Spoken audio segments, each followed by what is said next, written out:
नमस्कार मु दीपक सेनापति। आज शुणिबा गोटे प्राचीन कहानी चारोटी उपदेश। परिवेषण परशुराम बेहेरा।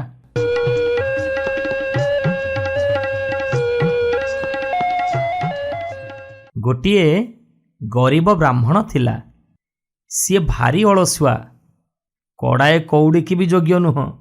जमी कौन माणे दिमाण थिला जे ताकू भी बिकी भांगी खाईगला। एबे सी चलिबो किमिति? चारिआड़ अंधार दिशिला। ता स्त्री ताकू कहिला, हई हे केते लोक केते टंका पैसा रोजगार करी आनुचंती, आउ तमे कुटा खंडक भी दिखंड कलनी। जा आई अलंकार दिखंड बाप घरू आनिथिली सेतक भी परदुआरे बंधा पड़िछि। एबे कुह आमे चलिबा केमिति? ब्राह्मण देखिला दिन आसी दी पहर हेलाणी। भारीजा चुलिकी नुंडा नेइनी निजकु निजे धिकार करी घरू बाहरी गला। एणिकी भगवान ताकू भरोसा। ब्राह्मण एमिति आगकू आगकू चली थाए। अनेक दूर चली चली जिबा परे हालिया हेई पड़िला। आउ तार चालिबाकू बळ पाइलानी। भोक आउ बाट चला बाधारे ता मुह मौली पड़िछि। एई समय जने साधुंकू भेटिला। साधु पचारिले, कुआडे जाउछु रे बाबा? ब्राह्मण कहिला, जानिनी गोसाई, ये पाद आउ ये भाग्य मते जुआडे टाणी नहीं जीवो, मु सियाडे जीवी। साधु तो परमन चिन्हंती। ब्राह्मणर सबु दुखकू साधु निजर करनेले। एबे ताकू नहीं से मठरे रखेइले। बाबाजी भिक मागिकी चलती। से एबे ब्राह्मण को केते चलेइबे? कहिले, अरे बसी खाइले नई बाली सरे, तू एबे जा तो उपाय कर। ब्राह्मण पिला, तो मुंडरे बुद्धि अच्छी, तो देहरे भी बल अच्छी, दीटा पेट तू पोषी पारिबुनी। तते मु चारिटी उपदेश दउछि, ताकू जदि तू ठीक भावरे कामरे लगेई पारिबु ताहले तो पेट उपसा रहिबोनी। ए शुणु, हाड़ी परी अर्जिबु, शांत परी खाइबु, माइप आगरे मिछ कहिबु, आउ राजांक आगरे सत कहिबु। एई चारिटी उपदेश देई ब्राह्मण को विदा करदेले। ब्राह्मण खाली हाथरे घर को फेरिला। पेटरे तार निया जळुछि। भारजा देखिला ब्राह्मण हाथरे पोसे बोली चाउल नाही। 8 दिन कुआडे बुली बुली स्वामी तार सुखिला मुहरे घर को फेरी आसी। आउ निजे तो 8 दिन हेला भूक उपासरे पड़िछि। भोकिला बाघुणी परी गर्जी उठिला। ब्राह्मण छटपट हेई कौनसी मते रातिटा कटेई देला। तही आर दिन कुआ का न करुणु दांडकू बाहरी पड़िला। किछि पाइबी तो घर को फेरिबी, नहले नाही। ब्राह्मण बाट चली थाए। एतिकी बेले ब्राह्मण दले लोकंकु भेटिला। सेमाने बड़ व्यस्त होउथांती। से गाँव जने साधु थिले, से आज मरी जाइछंती। से की जाति बोली की जाति काहाकू जणा नाही। तांको शब उठेइब किए? महा हैराण रे पड़िछंती। ब्राह्मण कहिला, मोर कौ काम करिबाकू कुंठा नाही। मु सबु काम करिबाकू प्रस्तुत अछि। मते कहिब तो मु ये मोड़ा नहीं मशान्ने पोड़ी देबी। आग मते कुह, मते कौन मिलिबो? गाँ वाला चांदा भेदा करी 5 टंका देले। ब्राह्मण कहिला, हौ मो भाग्य को जहा मिलला मिलला। एतिकी कहि से एकुटिया मुर्दार को कांधरे पकई मशाणी को चलला। ब्राह्मण तो आगरू उपदेश पाइछि, हाड़ी परी अर्जिब, पैसा अर्जिबारे जाति धर्म एसबू कहीं मानिब। सबकु नहीं से मशाणी रे पहुँचला। जुई खोली काठ खंजी मुखाग्नि देला। साधुंकर तो 12 हाथ लंब जटा निया चरचर हेई माड़ीगला।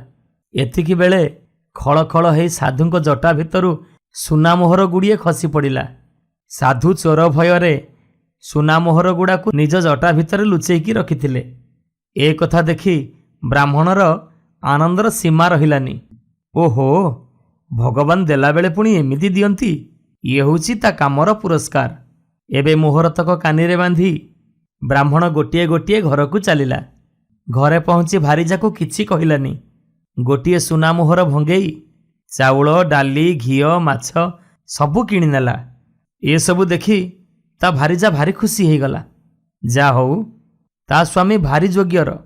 एबे गेरस्त को खुएई पिएई बड़ हेफाजत रखिला। एणिकी आदर सम्मानर सीमा नाही। दिनकू दिन बड़ती हैला। घर दुआर तोला हैला, जमी बाड़ी भी किणा हैला। हेले पेट को काटी ब्राह्मण धन संचिलानी। जहा खाईजीव पेट को। साधु परा कहिसेंती, शांत परी खाइब, पैसा थिले अबा कौन न मिलिब। से भल भल चीज आनी मनबोध करी खाइला। एमिति दिन गुड़िक बहुत सुरुखुरे चलिला। लोक माने फुसफास हेले। कथा कौन? ତିନି ଓଳିରେ ଓଳିଏ ଚୁଲି ଜଳୁନଥିଲା, ବାସି ପେଜ ମୁନ୍ଦେ ମିଳୁନଥିଲା, ତାର ଆଜି ତେଜ ଦେଖୁଛଟି? କିଏ କହିଲା ଟଙ୍କା ଗରା କୋଉଠୁ ପାଇଛି, ଆଉ କିଏ କହିଲା ଯଖ ଯାଉ ଯାଉ ତା ଚୁଲିରେ ପଡ଼ି ସୁନା ମୁଣ୍ଡା ପାଲଟିଗଲା। ସେଇଥିରୁ ତାର ଏତେ ବଡ଼ପଣ ନା। ବ୍ରାହ୍ମଣ ସବୁ ଶୁଣି ନ ଶୁଣିଲା ପରି ରୁହେ। କିଏ ପଚାରିଲେ କଥାଟା ବାଁରେଇ ଦିଏ। କେହି ଆଉ କଥାର ମର୍ମ ପାଇଲେନି। ସେଇ ଗାଁରେ ବ୍ରାହ୍ମଣୀର ଜଣେ ସଙ୍ଗାତୁଣୀ ଥାଏ। ଦି ସଙ୍ଗାତୁଣୀ ଯାକ ଦିନେ ଦେଖାଦେଖି ନ ହେଲେ ରହିପାରନ୍ତିନି। ଦିନେ ସଙ୍ଗାତୁଣୀ ବ୍ରାହ୍ମଣୀକୁ ପଚାରିଲା, ହଇ ଏ ସଙ୍ଗାତୁଣୀ, ତମକୁ ଗୋଟେ କଥା ପଚାରନ୍ତି ମ, ସତ କହିବ? ବ୍ରାହ୍ମଣୀ କହିଲା, କହୁନ କୋଉ କଥା ଏମିତି ମୁଁ ତମକୁ ଲୁଚେଇଛି ଯେ? ସଙ୍ଗାତୁଣୀ କହିଲା, ଆଗରୁ ତ ତମେ ବହୁତ ବଡ଼ କଷ୍ଟରେ ଚଳୁଥିଲ, ଏବେ ଭାରି ଭଲରେ ଚଳୁଛ। ଆଚ୍ଛା ମୋତେ ଟିକେ କହିଲ, ଏତେ ଟଙ୍କା ପଇସା ତମେ କୋଉଠୁ ପାଇଲ? ବ୍ରାହ୍ମଣୀ କିନ୍ତୁ ଏ କଥା କିଛି ଜାଣିନଥିଲା। ସେ ତ ଦିନେ ହେଲେ ଏ କଥା ତା ସ୍ୱାମୀକୁ ପଚାରିନି। କହିଲା, ଆଚ୍ଛା ସଙ୍ଗାତୁଣୀ, ଏ କଥା ମୁଁ ତାଙ୍କୁ ପଚାରି କାଲି ତମକୁ କହିବି। ବ୍ରାହ୍ମଣ ଫେରିଲା ବେଳକୁ ବ୍ରାହ୍ମଣୀ ଧାନ ଉଁସା ହାଣ୍ଡି ଭଳି ମୁହଁ କରି ବସିଛି। ସାକୁଲେଇ ସାକୁଲେଇ ପଚାରିବାରୁ କହିଲା, ତମେ ଭାରି କପଟି। ଏତେ ଟଙ୍କା ପଇସା କୋଉଠୁ ଆଣିଲ? ଏତେ ଟଙ୍କା ପଇସା ତମେ କୋଉଠୁ ଆଣିଲ? କାହିଁ ମୋତେ ତ ଏ କଥା ଦିନେ କହିଲନି? ମୁଁ ତମର କୋଉ ଭାରିଜାରେ ଲେଖା? ବ୍ରାହ୍ମଣ କହିଲା, ଓହୋ ଏଇ ଛାର କଥା। କାହିଁ ମୋତେ ପଚାରିଥିଲେ ତ ମୁଁ ତମକୁ କୋଉ ଦିନରୁ ଏ କଥା କହିସାରନ୍ତିଣି। ହଉ ଶୁଣୁ, ମୁଁ ବିଦେଶ ଗଲାବେଳେ ବାଟରେ ଗୋଟେ ବଣ ପଡ଼ିଲା। ଗୋଟିଏ ଢିପ ଜାଗାରେ କିଆବୁଦାଟିଏ ହେଇଥାଏ। ସେ କିଆବୁଦା ଭିତରୁ ଚୁଁ ଚୁଁ ଶବ୍ଦ ଶୁଭିଲା। ଆଉ ମୁଁ ଯାଇ ଦେଖିଲା ବେଳକୁ ତାରି ଭିତରେ ଗୋଟେ ଖୋଲ ହେଇଛି। ମୁଁ ସେଠି ପହଞ୍ଚିଲା ବେଳକୁ 4-6ଟି ଘୁଷୁରୀ ଛୁଆ ତା ଭିତରୁ ବାହାରି ମୋରି ପାଖକୁ ଧାଇଁ ଆସିଲେ। ମୁଁ ସେମାନଙ୍କୁ ଆଦରରେ କୋଳେଇ ନେଲି। ଏତିକି ବେଳେ ତା ମା ଆସି ଦେଖିଲା ତାର ଛୁଆମାନଙ୍କୁ ମୁଁ ଭାରି ଶ୍ରଦ୍ଧା କରୁଛି। ତା ମା ଖୁସି ହେଇ ମୋତେ ପୁଳାଏ ସୁନା ଅସରପି ଆଣିଦେଲା। ୟାପରେ ସେ ପିଲାମାନଙ୍କୁ ମୁଁ ତା ମା ପାଖରେ ଦେଇ ଘରକୁ ଫେରି ଆସିଲି। ସେଇ ଧନ ଦରବରେ ତ ଆମର ଦିହକ ଚାଲିଯିବ।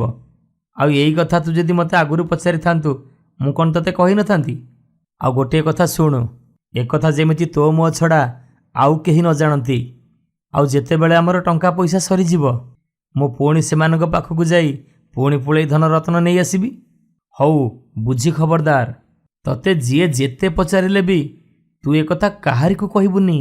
ଘର କଥା ଦାଣ୍ଡକୁ ଗଲେ ଭାରି ଖରାପ। ବ୍ରାହ୍ମଣୀ ମୁହଁରେ ହଁଟିଏ ମାରି ରହିଲା। କେମିତି ରାତି ପାହିବ ଆଉ ଏ କଥା ତା ସଙ୍ଗାତୁଣୀକି କହିବ, ତା ମନ ଅସମ୍ଭାଳ ହେଉଥାଏ। ପାଟି ଖାଲି ଟାଉ ଟାଉ ହେଉଥାଏ। ସକାଳେ ଗାଧୁଆ ତୁଠରେ ସଙ୍ଗାତୁଣୀକୁ ଭେଟିଲା। ଆଉ ଟାଉ ଟାଉ କରି ସବୁ କଥା କହିଗଲା। ଆଉ ସାବଧାନ କରେଇଦେଲା, ଦେଖେ ତୁ ମୋର ମହାର୍ଦ ସଙ୍ଗାତ। ତୁ କପଟ କଲେ ମୁଁ ନରକକୁ ଯିବି। ତୁ ଯେମିତି ଏକଥା ଆଉ କାହାରି ଆଗରେ ନ କହୁ। କଥାଟା ଯଦି ପଦାରେ ପଡ଼ିଯିବ ମୋତେ ବ୍ରାହ୍ମଣ ଆଉ ଘରେ ରଖିବ ନେଇଟି। ଏ କଥା ଯେମିତି 4 କାନରୁ 6 କାନ ନ ହୁଏ। ଏବେ ସଙ୍ଗାତୁଣୀର ଗୋଡ଼ 5 ହାତରେ ପଡ଼ୁଥାଏ। ସେ ଦୌଡ଼ିଲା ତା ସ୍ୱାମୀ ପାଖକୁ। କହିଲା, ହଇ ହେ, ବଣରେ ବୁଲି ବୁଲି ଆମ ସଙ୍ଗାତ ହାଣ୍ଡି ହାଣ୍ଡି ସୁନା ମୋହର ବୋଇ ଆଣୁଛନ୍ତି।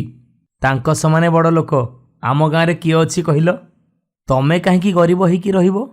ମୋ ସଙ୍ଗାତୁଣୀ ମୋତେ ସବୁ ଭେଦ ବତେଇ ଦେଇଛି। କହିଲା, ହଉ ଶୁଣ, ବଣରେ ଯାଇ ବୁଲିବ। ଯେଉଁଠି ଘୁଷୁରୀ ଛୁଆ ଦେଇଥିବ ସେ ଛୁଆମାନଙ୍କୁ ଆଣି ଟିକେ କାଖେଇ କୋଳେଇ ପକେଇବ। ଏ କଥା ତା ମା ଦେଖିଲେ ଭାରି ଖୁସି ହେଇଯିବ। ଆଉ ତା ମା ଖୁସି ହେଇଗଲେ ହାଣ୍ଡିକି ହାଣ୍ଡି ସୁନା ମୋହର ଆଣି ତମ ଆଗରେ ଅଜାଡ଼ି ଦବ। ତାପରେ ଦେଖିବ ଆମର ଧନ ସମ୍ପତ୍ତି। ହଉ ଏ କଥା ମନରେ ରଖି କାଲି ସକାଳୁ ସକାଳୁ ତମେ ବଣକୁ ଯାଅ। ଆଉ ଗୋଟେ କଥା ଜାଣିଥାଅ, ତମେ କୋଉଠିକି ଯାଉଛ, କ'ଣ କରୁଛ, ସେ କଥା ଯେମିତି କାହାକୁ ନ କୁହ। କାଲିଠାରୁ ଆମ ଭାଗ୍ୟ ବଦଳିଯିବ। ତା ପରଦିନ ରାତି ନ ପାହୁଣୁ ସକାଳୁ ସଙ୍ଗାତର ଗେରସ୍ତ ଧାଇଁଲା ଜଙ୍ଗଲକୁ। ଘୁଷୁରୀ ଛୁଆ କୋଉଠି ଦେଇଛି ଖୋଜି ଖୋଜି ସେ ନୟାନ୍ତ। ବହୁତ ଖୋଜାଖୋଜି କଲା ପରେ ଦେଖିଲା ସତକୁ ସତ ଗୋଟେ କିଆବୁଦା ସନ୍ଧିରେ ଗୋଟେ ଘୁଷୁରୀ 4-6ଟା ଛୁଆକୁ ଧରି ଶୋଇଛି। ଏତିକି ବେଳେ ସେ ଲୋକଟା ଯାଇକି ସେ ଘୁଷୁରୀ ଛୁଆରୁ ଗୋଟାକୁ କୁଣ୍ଢେଇ ପକେଇଲା। ଯେମିତି ତାକୁ ଉଠେଇ କୋଳକୁ ନେଇଛି ତ ସେ ମା ଘୁଷୁରୀ କ'ଣ ଆଉ ସମ୍ଭାଳି ହୁଏ? ମୁଣ୍ଡରେ ଦାନ୍ତରେ ଏମିତି ଭୂଷାକୁ ଭୂଷା ମାଇଲା ଯେ ସେ ବିଚରା ବାପାଲ ବୋଉଲ କହି ଗଡ଼ୁଥାଏ। କିନ୍ତୁ ଘୁଷୁଡ଼ି ତାକୁ ଛାଡ଼ୁନଥାଏ। ଏଣେ ସଙ୍ଗାତ ଦରମରା ହେଲାଣି। ଶେଷକୁ ବେହୋସ ହେଇ ପଡ଼ିଗଲା। ଘୁଷୁରୀ ତାକୁ କେତେବେଳେ ଛାଡ଼ିଗଲା କେଜାଣି। ସେତେବେଳକୁ ସଙ୍ଗାତ ଦିହ ଖଣ୍ଡିଆ ଖାବରା ହେଇ ଲହୁଲୁହାଣ ହେଇଯାଇଥାଏ, ହାତ ଗୋଡ଼ ବି ଜଖମ ହେଇଯାଇଥାଏ। ବିଚରା କେତେ ସମୟ ପରେ ଚେତା ପାଇ ବହୁ କଷ୍ଟରେ ଉଠିକି ବସିଲା। ସେତେବେଳକୁ ତାର ଜୀବନ ଛାଡ଼ିଯିବା ଭଳି ଅବସ୍ଥା। ତଥାପି ସେ କୌଣସି ପ୍ରକାରେ ଘୋଷାଡ଼ି ହେଇକି ଆସି ଗାଁ ମୁଣ୍ଡରେ ପହଞ୍ଚିଲା। ତାକୁ ଦେଖୁ ଦେଖୁ ଗାଁ ଲୋକ ସବୁ ଧାଇଁ ଆସିଲେ। କ'ଣ ହେଇଛି ବୋଲି ହାଲ୍ଲା ପଡ଼ିଗଲା। ଭାରିଜା ତାର ଧାଇଁ ଆସି ଝାଡ଼ିଝୁଡ଼ି ଦେଇ ଟେକି ଟାକି ଘରକୁ ନେଲା। ବହୁତ ପଚରା ଉଚରା କରିବା ପରେ ଶେଷକୁ ବିଚରା ସବୁ ଘଟଣା ଖୋଲିକି କହିଲା। ସ୍ୱାମୀର ଏମିତି ଅବସ୍ଥା ଦେଖି ତା ସ୍ତ୍ରୀ ମୁଣ୍ଡ କୋଡ଼ି କାନ୍ଦୁଥାଏ, ଆଉ ତାର ସଙ୍ଗାତୁଣୀ କଥାରେ ଏମିତି ହାଲ ହେଇଛି ବୋଲି ଗାଁ ଲୋକଙ୍କୁ କହି ଖୁବ୍ ଗାଳି ଦେଉଥାଏ। ଶେଷକୁ ଗାଁ ଲୋକ ପରାମର୍ଶ ଦେଲେ, ଯା ଏ ଘଟଣା ସବୁ ଯାଇ ରଜାଙ୍କ ଆଗରେ କହ। ସେ ତୋତେ ମିଛ କହି ଏମିତି ହାଲ କରିଛି ବୋଲି ରାଜା ଯେତେବେଳେ ଜାଣିବେ ତାକୁ ନିଶ୍ଚୟ ଦଣ୍ଡ ଦେବେ। ଶେଷରେ ସଙ୍ଗାତୁଣୀ ଯାଇ ରାଜାଙ୍କ ଆଗରେ ପହଞ୍ଚିଲା। କହିଲା, ଛାମୁ, ମୁଁ ବଡ଼ ଅଭାଗିନୀ, ଯାହା ଦଣ୍ଡ ଦେବାର ଅଛି ଦିଅନ୍ତୁ। ଏ ନିର୍ଲଜ୍ଜ ପ୍ରାଣ ଆଉ ରହି ଲାଭ ନାହିଁ। ଆଗେ ମୋ ସଙ୍ଗାତ ବହୁତ କଷ୍ଟରେ ଚଳୁଥିଲେ, ଏବେ ସେ ଭାରି ସୁଖରେ ଅଛନ୍ତି। ଦିନେ ମୁଁ ସଙ୍ଗାତୁଣୀକି ପଚାରିଲି, କେମିତି ତମେ ଏତେ ଗୁଡ଼ିଏ ଧନ ପାଇଲ? ସେ ତାଙ୍କ ସ୍ୱାମୀଠାରୁ ବୁଝି ଆସି ମୋତେ ମୋ ସ୍ୱାମୀକୁ ଜଙ୍ଗଲକୁ ପଠାଇବାକୁ କହିଲେ, ଆଉ ଘୁଷୁରୀ ଛୁଆକୁ ଧରିବାକୁ ବି କହିଲେ। ମୋ ସ୍ୱାମୀ ସେଇ କାମ କରିବାକୁ ଯାଇ ଆଜି ସେ ଏମିତି ଅବସ୍ଥା ଭୋଗୁଛନ୍ତି। ଠାକୁରଙ୍କ ଦୟାରୁ ସେ କୌଣସି ପ୍ରକାରେ ମରଣ ମୁହଁରୁ ଫେରି ଆସିଛନ୍ତି। ରାଜା ଏ କଥା ଶୁଣି ବ୍ରାହ୍ମଣକୁ ଡକେଇ ପଠାଇଲେ। ବ୍ରାହ୍ମଣ ଆସି ଦରବାରରେ ପହଞ୍ଚିବାରୁ ରାଜା ପଚାରିଲେ, ତମେ ତମ ସ୍ତ୍ରୀକୁ କାହିଁକି ଏମିତି ମିଛ କହିଲ? ବ୍ରାହ୍ମଣ କହିଲା, ମହାରାଜ, ମୋତେ ଜଣେ ସାଧୁ 4ଟି ଉପଦେଶ ଦେଇଥିଲେ। ହାଡ଼ି ପରି ଅର୍ଜିବୁ, ସାନ୍ତ ପରି ଖାଇବୁ, ଭାର୍ଯ୍ୟା ଆଗରେ ମିଛ କହିବୁ, ଆଉ ରାଜାଙ୍କ ଆଗରେ ସତ କହିବୁ। ଏଣୁ ଛାମୁଙ୍କ ଆଗରେ ମୁଁ ସତ ସତ ମାନି ଯାଉଛି। ଏବେ ଶୁଣନ୍ତୁ ମଣିମା, ଏହାପରେ ତା ଜୀବନରେ ଘଟି ଯାଇଥିବା ସବୁଗୁଡ଼ାକ ଘଟଣା ସତ ସତ ବଖାଣିଗଲା। ସବୁ କଥା ଜାଣିବା ପରେ ରାଜା ବି ହସି ହସି ଗଡ଼ିଗଲେ। ସେ ଖୁସି ହେଇ ବ୍ରାହ୍ମଣକୁ ମୁକ୍ତି ଦେଲେ, ଆଉ ତାଙ୍କ ଆଗରେ ଫେରାଦ ହେଇଥିବା ସଙ୍ଗାତୁଣୀକୁ ଧମକ ଦେଇ କହିଲେ, ତମେ ଏମିତି ପର ଜିନିଷ ଦେଖି ଲୋଭ କଲ କାହିଁକି? ଆଉ ଯଦି ଲୋଭ କଲ, ଘଟଣାର ସତ୍ୟାସତ୍ୟ ନ ବୁଝି ତମେ ତମ ସ୍ୱାମୀକୁ ବଣକୁ ପଠାଇବାଟା ସମ୍ପୂର୍ଣ୍ଣ ତମର ଭୁଲ। ତେଣୁ ଚୁପଚାପ ଘରକୁ ଯାଇ ତମ ସ୍ୱାମୀଙ୍କୁ ଔଷଧପତ୍ର ଦେଇ ତାଙ୍କୁ ସେବା ଯତ୍ନ କରି ଭଲ କର। ଏହାପରେ ବ୍ରାହ୍ମଣ ରାଜାଙ୍କ ଠାରୁ ବିଦାୟ ନେଇ ଘରକୁ ଫେରିଲା, ଆଉ ମହା ଆନନ୍ଦରେ ଘର ଦୁଆର କରି ରହିଲା। ନମସ୍କାର ଶ୍ରୋତା ବନ୍ଧୁ, ମୁଁ ଆପଣଙ୍କ ସୁଚିସ୍ମିତା, ଆଉ ଆଜି ଏକ ନୂଆ କାହାଣୀ ସହ। ଆଜି ଏକ ଭିନ୍ନ କାହାଣୀ, ଆଉ କାହାଣୀଟିର ଶୀର୍ଷକ ପଦେ କଥାକୁ ଗୋଟିଏ ଟଙ୍କା। ପରିବେଷଣ ପରଶୁରାମ ବେହେରା।